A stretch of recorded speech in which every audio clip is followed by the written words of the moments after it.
चलें जी, बिस्मिल्लाहिर्रहमानिर्रहीम। So students, exercise 8.3 हमारी कंटिन्यू थी। और बेटा एक्सरसाइज 8.3 में लास्ट टाइम हमने क्वेश्चन नंबर 8 तक बात की थी स्टूडेंट्स। और बच्चों आज हम क्वेश्चन नंबर 9 पर बात करेंगे। सो स्टूडेंट, क्वेश्चन नंबर 9 में आपके पास लिखा हुआ है, does expansion does the expansion of 3x upon 2 -1/3x cube whole power है 9। और आपके पास स्टूडेंट्स लिखा हुआ है, contain a term independent. So contain a term जिसमें पार्ट 1 बेटा आपके पास है इंडिपेंडेंट ऑफ एक्स। ठीक है। तो स्टूडेंट सबसे पहले आपको पता है इन कामों में आपने क्या करना है, फर्स्ट टर्म करना है। ए वही आपकी फर्स्ट टर्म मतलब 3x/2 और बी की वैल्यू स्टूडेंट्स आपके पास हो जाएगा -1/3x³ और n इक्वल हो जाएगा स्टूडेंट्स किसके, 9 के। फिर आपने वही फॉर्मूला यूज करा स्टूडेंट्स जो आप करते हैं, TR+1 इक्वल है NCR AN-R BR। और फिर स्टूडेंट्स आपने वैल्यूज को पुट करा। अब ये आर पता नहीं है तो आर आपके पास अननोन है। TR+1 equal to 9CR 3x/2 whole power 9 minus R into -1/3x³ whole power आपके पास हो जाएगी आर। इसी तरह TR+1 और 9CR। अब ये जो 9 माइनस आर है स्टूडेंट्स ये तीनों पर है, तो मतलब 3 पर 9 माइनस आर, इसी तरह x पर 9 माइनस आर और अपॉन में हो जाएगा 2n-9 माइनस आर। इसी तरह ये जो आर है -1 पर भी पावर होगी और अपॉन भी पावर होगी 3 की पावर आर और x हो जाएगा स्टूडेंट्स 3r। सही है। इसी तरह बच्चों TR+1 इक्वल टू 9CR, ये आपके पास हो जाएगा 9 माइनस आर और इसको आप ऊपर ले आए 3 को, तो ये हो जाएगा 3 की पावर -r। इसी तरह -1 पे पावर r रहेगी। ठीक है, x की पावर इधर ले आए 9 माइनस आर, जब ऊपर लेकर आएंगे बेटा ये हो जाएगा x की पावर -3r। सही है। और अपॉन में आपके पास सिर्फ बच रहा है 9 माइनस आर, इसको फिलहाल रहने दें। तो इसको थोड़ा सा सिंप्लीफाई कर लेंगे तो इक्वेशन 1 बन जाएगी TR+1 इक्वल टू NCR, ये 3 की पावर 9 माइनस आर, 3 की पावर -r, ये हो जाएगा 3 की पावर 9 माइनस 2r। इसी तरह ये -1 की पावर r ऐसी रहने दें, ये x की पावर हो जाएगी बेटा 9 माइनस 4r और अपॉन में आपके पास चल रहा है स्टूडेंट्स 2 की power 9 minus r। This is equation number 1। अब स्टूडेंट्स आप जब क्वेश्चन को देखते हैं आपके पास लिखा हुआ है इंडिपेंडेंट ऑफ एक्स, तो इंडिपेंडेंट ऑफ एक्स में स्टूडेंट्स करना ये है, आपको पता है एक्स की पावर 0 लेते हैं, है ना। तो यहाँ से एक्स की पावर आपने ली 9 माइनस 4r। सही है। तो आपने यहाँ पे लिखा students, since this term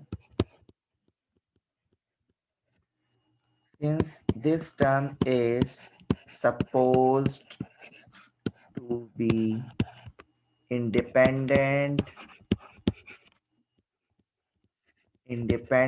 of x, we must have 9 minus 4। इसको मैं ज़रा इस तरह लिख देता हूँ, x की power students 9 minus 4r equal हो जाएगा x की पावर 0। ठीक है, मतलब ये हो जाएगा 9 minus 4r equal to 0, minus का 4r इधर जाके बेटा प्लस का 4r और 9/4 इक्वल टू r। मतलब r की वैल्यू कितनी आ रही है, 9/4। सर r फ्रैक्शन फॉर्म में नहीं हो सकता। तो आपने इसमें लिखा but the number of term but the number of term cannot be fractional cannot be fractional। और इसके आगे लिखोगे बेटा the given expression the given expansion बल्कि sorry the given expansion does not contain independent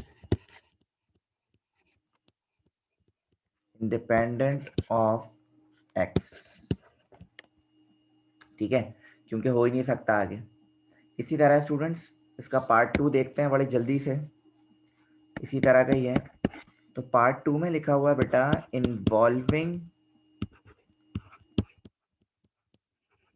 involving x की power 10।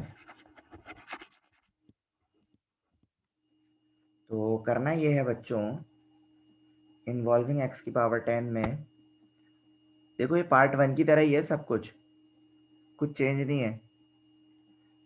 और ज़्यादातर तो भाई देखो यहाँ से लेके यहाँ तक कॉपी पेस्ट कर देना, मतलब इक्वेशन 1 तक बता देता हूँ। यहाँ से लेकर यहाँ तक ये पूरा सब जो है वो कॉपी होगा बेटा किसमें, इसमें। तो मैं डायरेक्ट जो है वो यहाँ पे लिख देता हूँ from part 1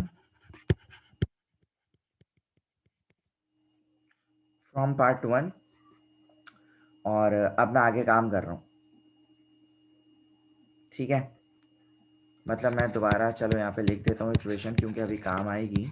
T R plus 1 equal है 9CR 3n-2 r माइनस 1 की पावर r डिवाइडेड बाय 2 की पावर 9 r और ये है x की पावर 9 - 4r।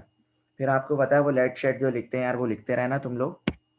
और इस वैल्यू को आपने ले लिया x की पावर 9 - 4r इक्वल ले लिया किसके, x की पावर 10 से। फिर आपको पता है बेसिस सेम हो गई और फिर आगे की कहानी तो पता ही है। 9 - 4r इक्वल टू 10। अब प्लस का 10 बेटा यहाँ जाके माइनस का 10 और ये हो जाएगा प्लस का 4r। तो 4r इक्वल टू -1 और r इक्वल टू -1/4। और आपको पता है r नॉट इक्वल होता है किसके, 1/4 के। इधर भी नॉट इक्वल कर दो और इधर भी वही कर देना, कहाँ था वो, ठीक है नॉट इक्वल। अच्छा, तो आप वही लाइन लिख दो जो आपको अभी हमने थोड़ी देर पहले बताई थी बच्चों। But the number of terms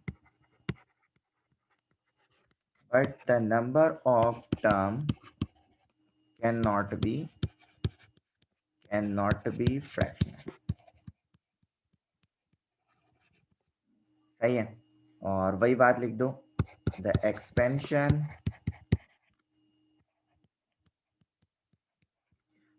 expansion does not contain term involving x की पावर 10। सही है बच्चों, तो ये हो गया 9, क्वेश्चन नंबर 9। और अब मैं मूव कर रहा हूं बच्चों क्वेश्चन नंबर 10 की तरफ। क्वेश्चन नंबर 10 में बेटा आपके पास लिखा हुआ है the sum of the coefficients of the coefficients of the first, second and third terms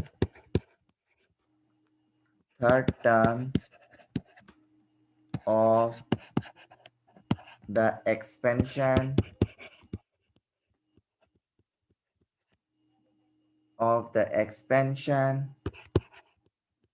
x square plus 1/x की whole power m is equal to 46 और आपसे कह रहे हैं find the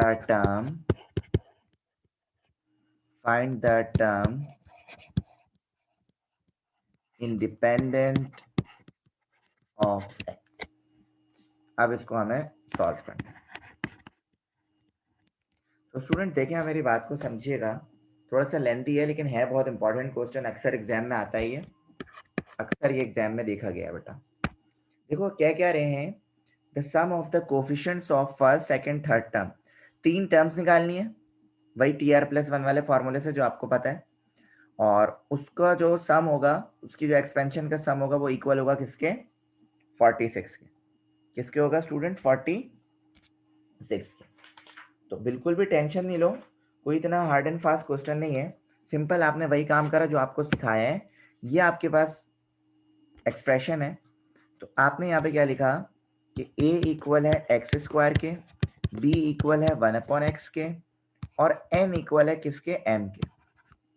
और फिर आपने फॉर्मूला लगाना है, क्योंकि टर्म फर्स्ट है, यहीं पे बोल रहे हैं टर्म फर्स्ट है, तो आपको पता है सर अगर टर्म फर्स्ट की बात हो रही है तो r 0 होगा, r कितना होगा, 0 होगा। तो आपने सिंपली फॉर्मूला लगाया TR+1 equal to NCR AN-R और BR।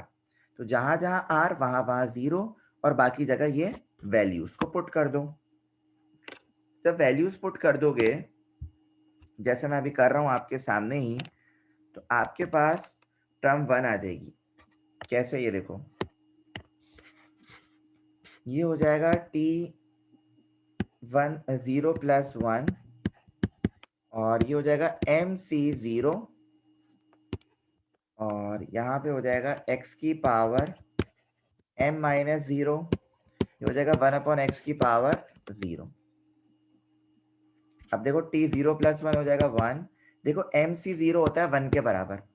किसके बराबर होता है स्टूडेंट्स, MC0 1 के बराबर, याद रखिएगा, पहले भी शायद बताया हो आपको, MC0 होता है 1 के बराबर।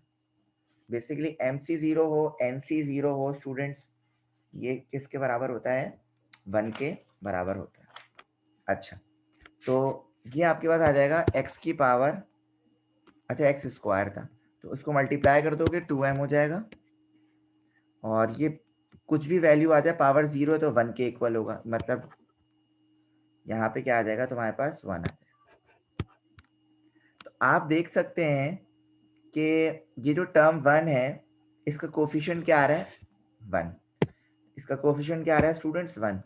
तो आपने यहाँ पे लिखा कोफिशिएंट ऑफ टर्म 1 इज 1। इसी तरह और कौन सा क्वेश्चन में आपसे कह रहे हैं, सेकंड टर्म निकालें। तो सेकंड टर्म के लिए आपको पता है कि r कितना होगा, 1 ही होगा सर, क्योंकि टर्म सेकंड है। आपने यहाँ पे लिखा 42 मतलब सेकंड टर्म, और r इक्वल है किसके, 1। तो आपने वही फॉर्मूला लगाया, TR+1 equal to NCR AN-R BR। यहाँ पे 1+1 कर दिया, n की जगह लिख दिया m, और MC/R की जगह लिख दिया 1, और a की वैल्यू बेटा आपको पता ही है x², यहाँ पे लिख दिया आपने m-1, और b की वैल्यू 1/x और r की वैल्यू लिख दी 1। इसको जब आगे सॉल्व करेंगे बेटा, तो ये आपके पास हो जाएगा टर्म 2 इक्वल है, और MC1 होता है बेटा m, MC1 कितना होता है m, तो यहाँ पे लिख दिया आपने m, x की वैल्यू हो जाएगी 2m मतलब 2m-2, और ये हो जाएगा 1/x। अब देखें इसके ऊपर पावर, इसके पावर 1 क्या है, जब उसको ऊपर ले जाओगे तो टर्म 2m इंटू एक्स की पावर 2m-2, और जब ये ऊपर आ जाएगा x की पावर -m, तो बेटा बेसिस सेम हो गए मल्टीप्लाई में, तो टर्म 2 आपके पास हो गया m इंटू एक्स 2m-3। अगर इसमें कोफिशिएंट की बात करेंगे कि इसमें कोफिशिएंट क्या निकलेगा, तो बेटा देखो coefficient of term 2 is m, ये कोफिशिएंट होता है, सही। तो इसमें कोफिशिएंट क्या आया था, 1, इसमें कोफिशिएंट क्या आया, m, और अब बारी है टर्म 3 की। और टर्म 3। तो यहाँ पे आपने, अच्छा टर्म 3 है तो आपको पता चल गया आर कितना होगा 2, क्योंकि आर हमेशा एक कम होता है। तो T R plus 1 equal to N C R A N minus R B R. तो बेटा यहाँ पे हो गया 2 + 1 और यहाँ पे लिखा एम सी 2 और ये आपके पास हो गया ए की पावर हो जाएगी, ए की वैल्यू हो जाएगी एक्स स्क्वायर एम माइनस 2 और बी की वैल्यू हो जाएगी 1 एक्स की पावर 2। मैं इसको ज़रा नेक्स्ट पेज पे सॉल्व करता हूँ बच्चों। तो ये मेरे पास हो जाएगा टर्म 3 और बेटा एम सी 2 आ रहा है, तो एम सी 2 आपके पास हो जाएगा एम माइनस 1 अपॉन 2 फैक्टोरियल। सही है, ये फॉर्मूला हो जाएगा किसका, एम सी 2 का। जब एम सी 3 आएगा तो उसमें एक और टर्म बढ़ जाएगी, वो आगे बात की बात है। सिर्फ ये याद रखें कि एम सी 0 होगा 1, एम सी 1 होगा m और एम सी 2 हो जाएगा स्टूडेंट्स क्या, m into M minus 1 upon 2 factorial. अच्छा, इसके बाद x की पावर को पावर से मल्टीप्लाई करा लें, x की पावर 2m माइनस 4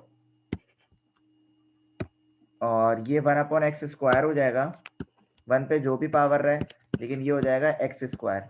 जब इस पावर को ऊपर लेकर आओगे बेटा, ये आपके पास हो जाएगा एम माइनस 1 अपॉन 2 फैक्टोरियल, मतलब 2 ही होता है, मतलब 2 मल्टीप्लाई बाय 1।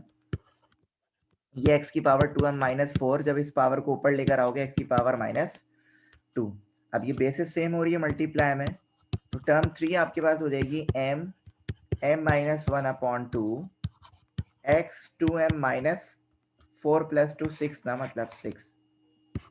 इसमें अगर आप कोफिशिएंट देखें तो बेटा आपके पास कोफिशिएंट ऑफ टर्म 3 है एम माइनस 1 अपॉन 2। अब आप क्वेश्चन की तरफ आए। क्वेश्चन में आपसे क्या कह रहे हैं कि तीनों कोफिशिएंट्स को क्या कर लें, सम कर लें, जो इक्वल होगा किसके, 46 के। अब यही कंडीशन को याद रखें और मैं वही काम कर रहा हूं जो कंडीशन में मौजूद है। तो कंडीशन में लिखा हुआ है according to given condition, और कंडीशन आपके पास है बेटे 1 प्लस, मतलब फर्स्ट कोफिशिएंट, सेकंड कोफिशिएंट और थर्ड कोफिशिएंट, इनका जो सम होगा वो इक्वल होगा किसके, 56 के। अब आपको पता है एलसीएम वाला गेम खेलेंगे, मतलब इसके नीचे कुछ नहीं है तो 1, इसके नीचे कुछ नहीं है तो 1 क्रॉस मल्टीप्लाई करते हैं। तो जब एलसीएम करेंगे ये हो जाएगा 2 + 2m plus m into M minus 1 upon में आ रहा है 2 इक्वल हो जाएगा 46। ये 2 डिवाइड कर रहे हैं, यहाँ पे जाके मल्टीप्लाई कर लेगा, तो 2 + 2m प्लस ये m इस पूरे ब्रैकेट से मल्टीप्लाई हो जाएगा m square minus m equal to 46 को 2 से करेंगे 92। अब देखो ये इसको बना दो जरा वो क्वाड्रेटिक इक्वेशन। ये हो गई आपकी एम स्क्वायर प्लस का 2m और माइनस का m बचेगा प्लस का m, प्लस का 2 बेटा इधर जाके क्या हो जाएगा माइनस का 2, मतलब ये हो जाएगा इस तरह 92 माइनस 2। तो M square plus m equal हो जाएगा 90 के, प्लस का 90 है बेटा अंदर बुला लो ताकि क्वाड्रेटिक इक्वेशन बन जाए, माइनस 90 इक्वल हो जाएगा किसके, 0 के। ये आपकी बन गई क्वाड्रेटिक इक्वेशन। या तो आप फॉर्मूला लगा दें, क्वाड्रेटिक फार्मूला, उससे भी सॉल्व हो सकता है, लेकिन अगर लंबी नहीं करना चाह रहे तो फैक्टराइज कर लें। सही है, और फैक्टराइज हमने आपको मिडिल टर्म फैक्टर बच्चों सिखाया है बहुत पहले, नहीं सीखा तो चलो दोबारा देख लो यार, क्या याद करोगे। मतलब 90 को 1 से मल्टीप्लाई करा, 90 इसका एलसीएम लेना है बेटा, 245 जा 315 जा 35 जा और 5 1 जा 5, ये रहा एलसीएम। सही है, अब देखो भाई क्या लेकर आना है आपने, मैं यहाँ पे लिख देता हूँ क्या है ये, M square plus m minus 90 equal to 0। अब m स्क्वायर और माइनस 90 को तो आप छेड़ ही नहीं सकते। अब प्लस के m को ब्रेक करना है आपने किसी तरह। तो देखें बेटा कैसे होगा।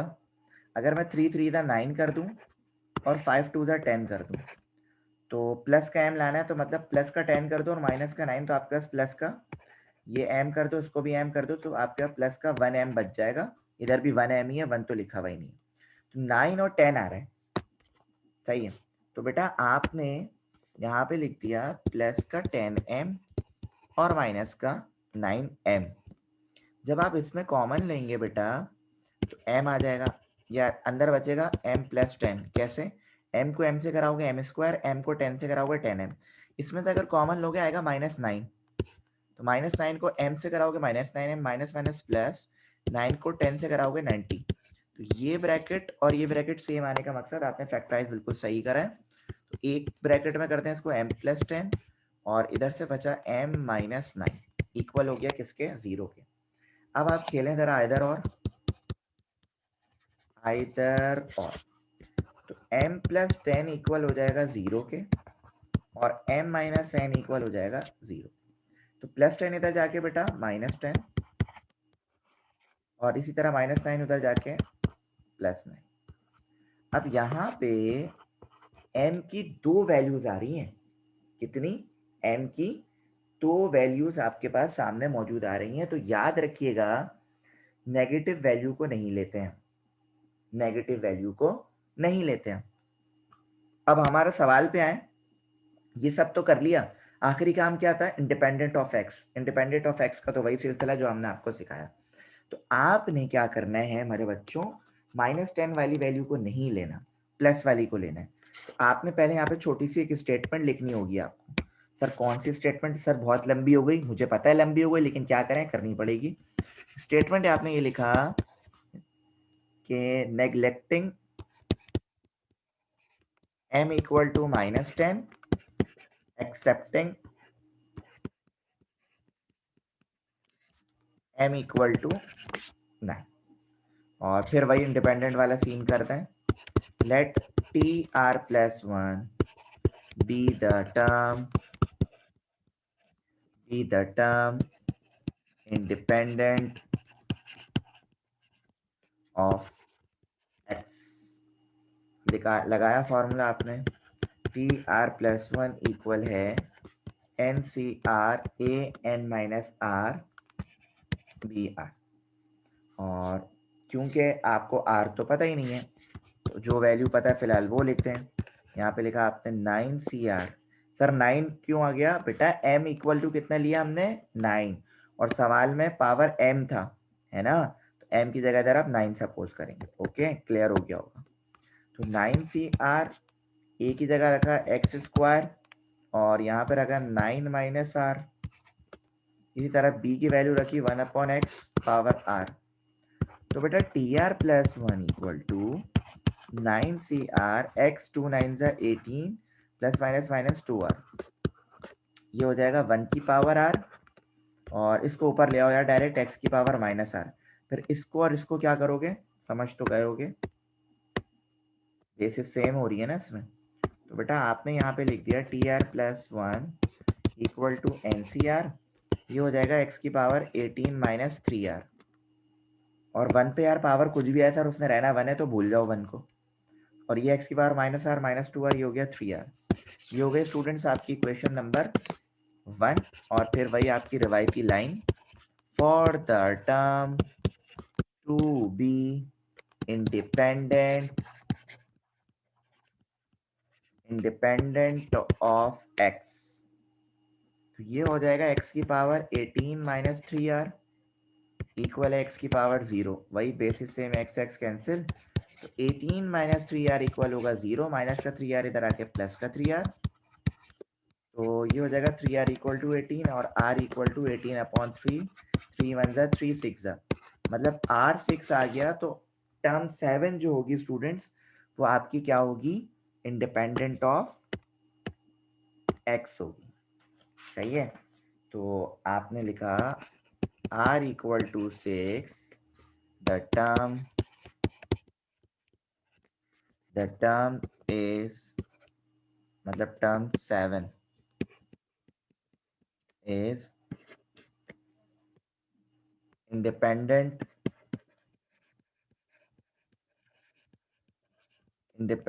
Of x. तो फिर आपने क्या करा, पुट आर की वैल्यू को पुट कर दिया, put the value of R in equation 1।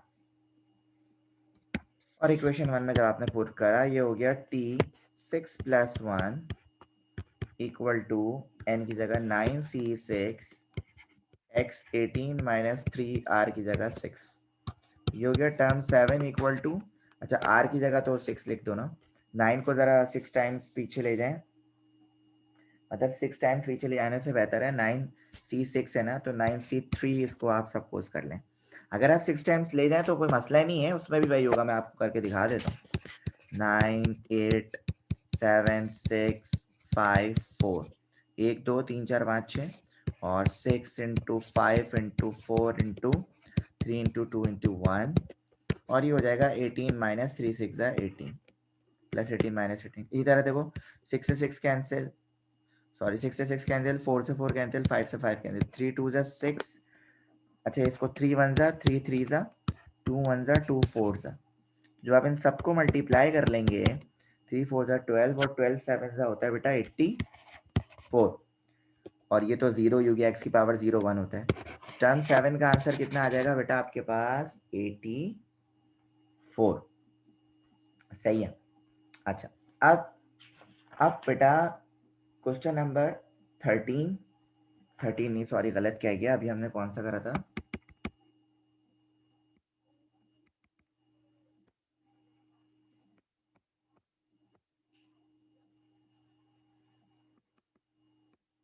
Question number 10 करा था बेटा। सही है।